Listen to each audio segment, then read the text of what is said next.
What do Godzilla vs. Kong, A Quiet Place Part 2, Black Widow, and Shang Chi have in common? Well, nothing! Absolutely nothing! Stupid! You're so stupid! yeah, pretty much. Pretty much. And that's what we're going to talk about today, is how to compare on the business side of things movies being released in 2021 with every studio doing something different. This is a conversation that needs to be had. Let's go.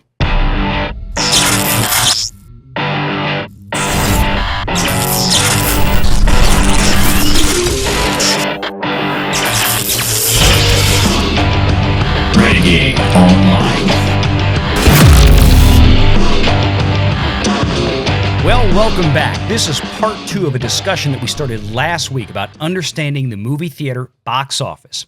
And last week, we did a bit of a retrospective using a report from accounting firm juggernaut Deloitte, which went back and gave us a look at some history of digital media trends up to this point, discussing the box office, the revenue sharing between theatrical exhibitioners and movie studios and distribution companies. But of course, all that information was really only germane up to and including 2020 when the pandemic started and lockdowns occurred and theaters were sent offline.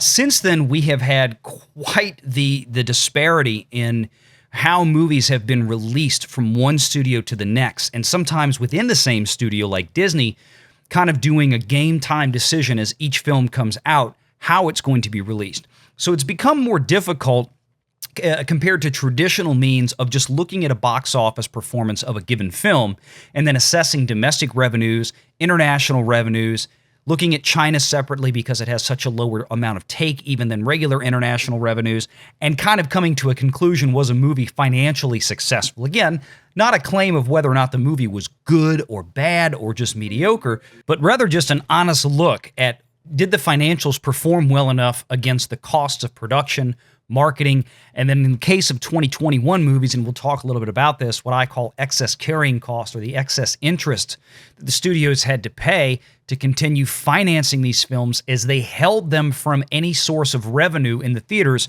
for a year or sometimes longer. So the first big box office release of this year was Godzilla vs. Kong. Okay, this came out in late March. This is when theaters largely in America still had at least some kind of restrictive measures, either a 25 or 50% or 75% capacity rule based on lockdown restrictions. And of course, there were still some places like on the East Coast and the West Coast where theaters were almost completely still shut down. You couldn't even go see it on the big screen. And of course, Godzilla vs. Kong suffered from that. They only opened on about 3,000 screens. For a comparative reference, the most recent big release, Shang Chi from Walt Disney Studios and Marvel Studios, that released on 4,300 screens, almost 50% more screens domestically than what Godzilla vs. Kong released on roughly 5.5 months earlier. Now, another thing that needs to be taken into account with Godzilla vs. Kong, along with every other Warner Brothers media release, Warner Media release this year, has been that since December of 2020, before the 2021 theatrical year even started, Warner Media and then CEO Jason Kilar made a decision going into 2021 that all of their titles, every single one of their 2021 theatrical release titles, would also be debuting on HBO Max day and date of their theatrical release. So there was quite a few big movies in this. There was a lot of them, starting with Godzilla vs. Kong, then on to Mortal Kombat. You had other ones like The Conjuring, more recently Malignant, two very good James Wan films, which I enjoyed both very much. So it was very difficult to really look at straight box office returns and say, was this movie a success or fail? Certainly, if you looked at it just for its box office performance, you could say that Godzilla vs. Kong, considering its costs, probably got close to a break-even point, probably didn't really turn much of a profit for HBO Max or for Warner Media, but the idea is that these movies were going to be put for free, no additional premium charge, unlike Disney, but for free on HBO Max in order to build a subscriber base. So that was a business decision going in that Warner Media or Warner Brothers Studios was effectively committing themselves to much lower than normal or lower than they potentially could have been box office returns for these films in order to drive subscribership. Now, one of the benefits of HBO Max, unlike Disney Plus, is they have a very good average revenue per user, or ARPU, so that for every subscriber that HBO Max has, which currently roughly sits at around 45 to 50 million domestically and 65 to 70 million total over its global footprint, which includes a lot of Latin America and South America for the most part. But they average about $11.90, just shy of $12 per user. Disney, on the other hand, only averages around $4.15 per user, which is a big difference. And I think it's also one of the reasons why they looked at doing things like Premier Access, where they're charging a $30 premium to get first-run movies like Black Widow. But we'll get to that in just a minute. So if you look here at the Godzilla vs. Kong numbers, little over $100 million domestic, $367 million international, about $188 million of that was from China, which they only get about 25 to 30% of. The rest of the international market, they get closer to 45 to 50. So, you look at these kind of things and you have to scratch your head and you really have to think, you know what, even with its relatively favorable production budget of $150 million, and I say favorable because this was a big special effects, VFX, post-production, heavily post-production laden film. So it's very costly to make these. So the fact that this kind of movie, this scale of a movie was produced for about $150 million actually really isn't too shabby on Warner Brothers' part. Of course, you also had other things in there like marketing costs, a little bit of excess carrying costs on the interest rate for delaying the release of the film like they did. So they probably got relatively close to a break-even point. They probably didn't lose too much on it, but when you also factor in the subscriber numbers they picked up on HBO Max, which is what they were really going for, you could make an argument that it was probably long-term a net gain for Warner Media in this movie, although we'll never really know for sure. But box office-wise, But overall, did pretty well, especially when you consider that it was only on 3,000 North American screens compared to 4,300 where we are now. So next up was the John Krasinski horror movie sequel to A Quiet Place Part 2. This movie, I thought, did very admirably. I think this movie actually did really well, especially when you consider the first movie in 2018. You also consider that this movie was released from Paramount Pictures on May 28th. Most theaters had opened up by that point, even if there were still some capacity restrictions in a few locations. But overall, did fairly well, and especially for a horror movie with about a $60 million budget, you can probably figure they easily spent another $40 to $60 million on marketing for this. Maybe not quite that much, but let's say that they did. And they raked in about $269 million with a $160 million domestic box office. Now, this was Paramount Pictures. Paramount did not do day and date releases with this one. This was only in theaters. This was a theatrical exclusive. So unlike Godzilla vs. Kong, where almost 50 to 60 million at the time, probably about 60 million globally at the time, HBO Max subscribers had day and date access to Godzilla vs. Kong for free. And if you look at the Samba TV numbers that were reported after Godzilla vs. Kong's opening weekend, you can see that there were millions and millions of people worldwide that watch this on HBO Max, or at least millions of households. And if you translate that into at least 2 or 3 people per household, if not more, you can see the kind of box office revenues that they sacrificed to putting it on the streaming service.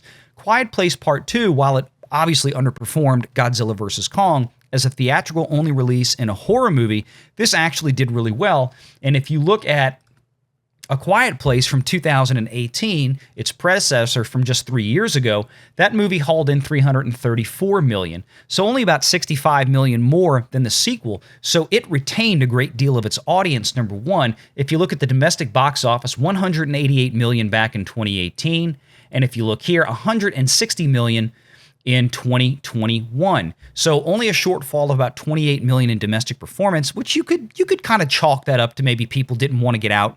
They didn't want to go to theaters at that point. Again, this was still late May.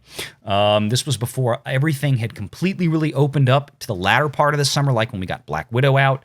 But still, a very, very good haul that retained the vast majority of its audience from the first film into the second one. Didn't do quite as well in the domestic box, about a 30% drop there from the first one to the second one, 146 in 2018, 109 in 2021. But let's stop and talk about these two movies real quickly, because this is going to set up the next part when we talk about Black Widow and Shang Chi from Disney, which, yeah, they're both from Disney, but those two movies had very, very different releases and performed dramatically different when you take the financial information into account, which apparently got me in trouble for critiquing this portion of Shang-Chi a couple of weeks ago, but I still thank you for the 9,000 views and counting on that video and for getting me YouTube monetized. So let's talk about these two, Paramount versus Warner Media in this. Again, in the previous video, we looked at the Deloitte report that gave us information about how theaters used to do revenue sharing with theatrical, how movie studios did revenue sharing with theatrical exhibitioners. And generally speaking, in the first 17 days of a movie's release, which included the first 3 full weekends, movie studios typically walked away with, on average, around 75% of the house take up to that point, especially for bigger releases, okay? So let's stop and look at these two examples, Godzilla vs. Kong and A Quiet Place Part 2. Two very different films, right? One is a lower budget horror movie sequel. The other one is a big budget blockbuster that should have a great big worldwide audience, and probably if it wasn't released the way it was, would have been at least $1 billion film. Little to no question in my mind about that. But let's look at it from the standpoint of the theatrical exhibition companies. AMC, Regal, Cinemark, Marcus Theaters, any little theater that you have out there. So when these movie studios and these distributors like Warner Brothers and Disney go to these theaters to have these contracts made, they're going to tell them, well, okay, you're going to get this movie for so many days exclusively before we can do something else with it, or you're not going to get it exclusively. And in this case, Warner Media is going to say, yeah, here's the movie. By the way, we're also going to have it for free the same day that you get it on our proprietary streaming service with 60 plus million worldwide customers already in the bag. Is a theater really going to sit there and agree to give them 75% of the house take in the first 17 days? I would think not. I think that would be clinically insane, and I doubt they did this. On the other side, A Quiet Place Part 2 walks in as a lower budget horror flick. They probably had a much better chance of getting those better terms, the terms that a lot of movie studios were more accustomed to prior to the lockdowns when they had theatrically exclusive releases. So again, we have to take this into account. Now, we don't know what these numbers are. We're presuming right now that would be the case just based on what kind of common sense business would make. The theaters had a lot of additional cash, especially AMC, for reasons that we're not going to get into now. But they were in a much healthier position by the summertime of this year than they were a year ago. But that being said, like we talked about in the last video, the same proposition that Deloitte made, the same proposition that I have made, that people like Midnight's Edge has made, is that the movie studios are finally waking up to the fact that they really need the theaters more than the theaters need the studios. And again, for reasons we discussed, including ancillary sales, the secondary and tertiary markets like Blu-ray and DVD sales, like licensing out to places like Netflix or Starz or Cinemax or Showtime or HBO or something like that if it's not a Warner Brothers movie. Those kind of things, when you sell them premium video or demand, or you instantly put them on your streaming service, you're cutting out all that downline revenue from that film that a lot of these films used to enjoy for many, many years. So when you look at these two movies, it's kind of hard to compare. You have to bear these kind of metrics in mind and almost take every movie individually this year, because otherwise it's very difficult to do it. Now, the next two are going to be Black Widow and Shang-Chi. Now, Black Widow, this was a hybrid release as well with a twist. This was a hybrid release that came out in theaters and also day and date on Disney+. However, of course, as we probably all know now, that came with a premium purchase price. So in addition to your $7 or $8 a month Disney Plus subscription fee, unlike HBO Max, you also had to pay a $30 premium access fee to get the movie Black Widow roughly 90 days early, which if you paid that $30, if you had just waited, because in about 2 weeks from now, Black Widow is going to be on your Disney Plus subscription, for everybody's Disney Plus subscription at least, for free, with the subscription fee you're already paying. There's no additional charge. But for those who did pay it, in the opening weekend for Black Widow hauled in about $170 to $180 million opening weekend worldwide, okay, back on July 9th. Also in that same weekend, Disney reaped about $60 million in additional gross revenues in a concurrent primary release on Disney Plus Premier Access. $60 million. Of that, Disney gets to keep about 80%, okay? Over the course of Black Widow's Premier Access run, Disney reported that they got around $125 million or so, according to records that they submitted with this arbitration involving the Scarlett Johansson lawsuit. So $125 million that they got to keep about 80% of. If we kind of reverse engineer that, taking that 20% out, and then getting that up to what would be the theatrical box office equivalent type revenue, we're in the vicinity of around $175 million. So if we take that $175 million Disney Plus Premier Access revenue that they generated, or the box office equivalent $175 million revenue that they generated, and add that to the $377, now you can see where we're coming in around $550 million, which was more of the box office equivalent total yield for Black Widow when we factor in Disney Plus Premier Access. $550 million. Still definitely on the lower tier of Marvel movie box office grosses, but still it's in there with Ant-Man and Ant-Man and the Wasp and things like that. I don't want to go, people bring up like Thor and Thor Dark World. Those movies were so long ago that most people forget that you have to do box office inflationary adjustments on those, and they come up and perform, in the 600 range at that point, because ticket prices do not increase year over year generally with the average CPI, the Consumer Price Index. A lot of people like to use the CPI to come to that number. It really doesn't work out that way. Think of college tuition, think of medical expenses. Those expenses tend to inflate far more than the average CPI inflation rate. So bear that in mind. But when you look at Black Widow and you look at its performance, good, strong international box office, good, strong domestic, about 50-50 with a little bit more favorable leaning towards the international. And when you look at Disney Plus Premier Access and you add those numbers in, this movie probably reached a point where it broke even and made Disney a little bit of money. This was a roughly $200 million-ish production budget. They probably had at least another $100 million in marketing cost, if not more, because they had to market this movie twice. And then, of course, they had the excess carrying cost of floating a $200 million production budget, because these studios usually don't come out of cash, out of pocket for these things. They finance these things. So they probably had an extra $10 to $12 million of interest payments for that extra year that they held Black Widow that they did not originally budget for. That has to be factored in as well. $550 million, when you factor in the box office equivalent yield of the Premier Access, Disney might have gotten close on this one. Then we get to Shang Chi. Now, this is the one I want to be clear again. I haven't seen it. I haven't had theaters around here since Hurricane Ida. I don't care if you like the movie or not.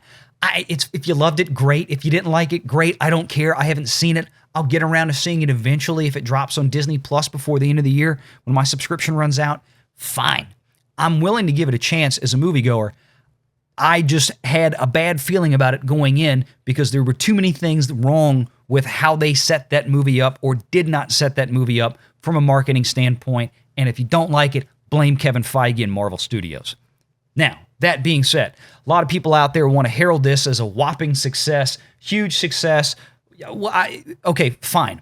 If you want to call it a success or a triumph, I don't care. That's fine.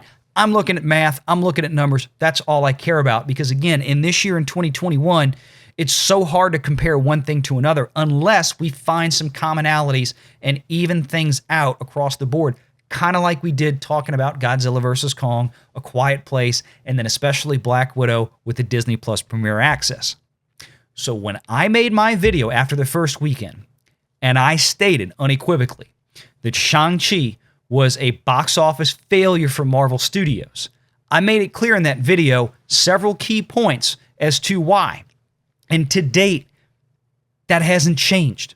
I'm sorry, it hasn't changed. And I'm going to go through that now because it's important for this conversation on understanding the box office in 2021 compared to everything else we just talked about. Shang-Chi, once again, had a very similar production budget to Black Widow. There was reportedly a roughly $50 million film tax credit from the Australian government for the production of the movie there. Okay, those production credits usually don't come in lickety-split. It takes time to come in. Of course, Shang-Chi still had its marketing costs. They still had the excess carrying costs like Black Widow of another $10 to $12 million.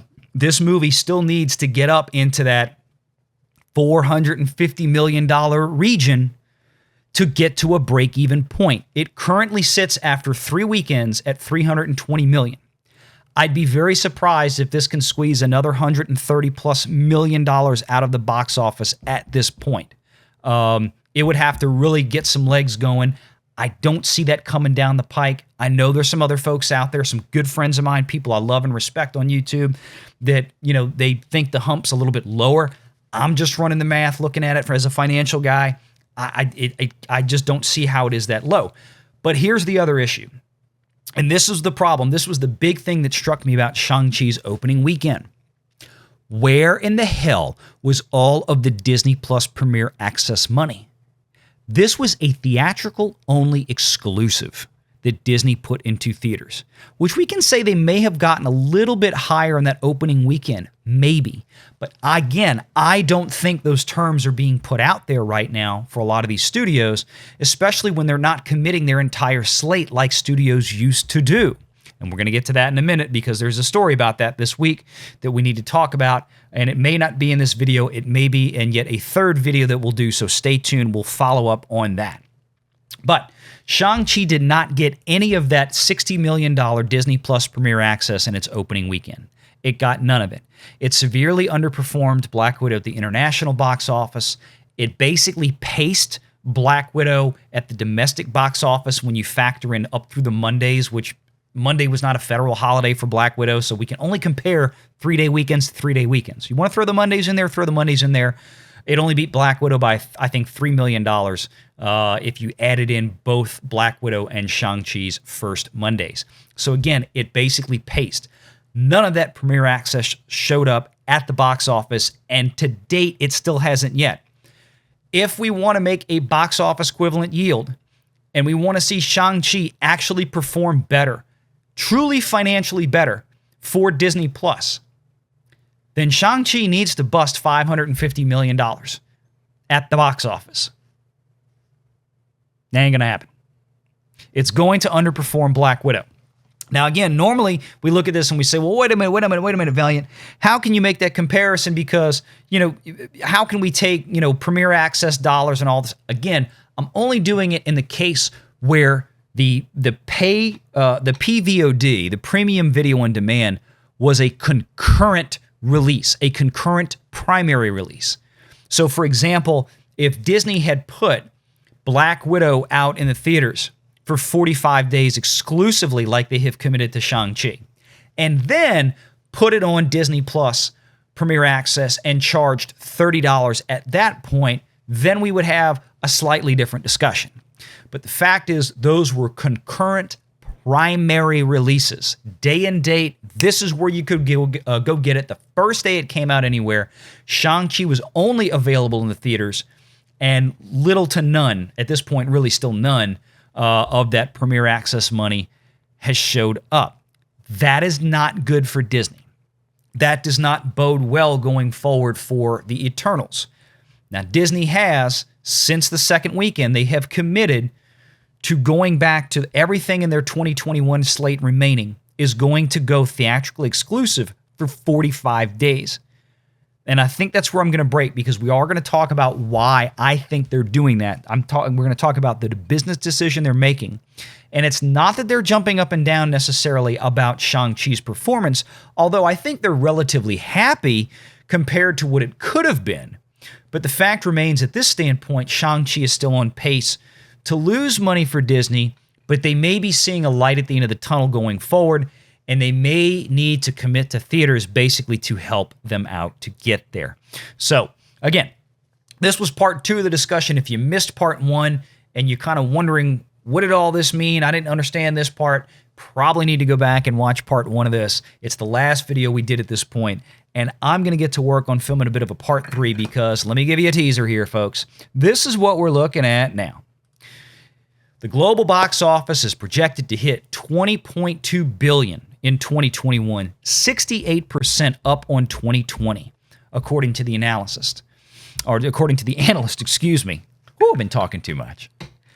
So what does that mean? Well, we're going to go through the numbers, but basically at this point, the analysts expect that the domestic and international ex-China, meaning not including China, at this point, is effectively going to double its current haul between now and the end of the year. That's a big haul.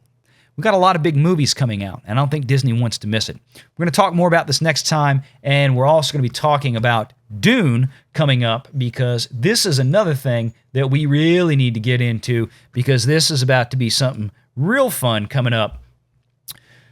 Dune reaps a heap with $37 million from early offshore debut. I think Dune is going to blow the doors off of anything we've seen so far on a global scale in terms of revenue. I think that's really going to be something special. So until next time, appreciate y'all being here. Please make sure you've hit that like and subscribe button, hit that notification bell, and as always, take care.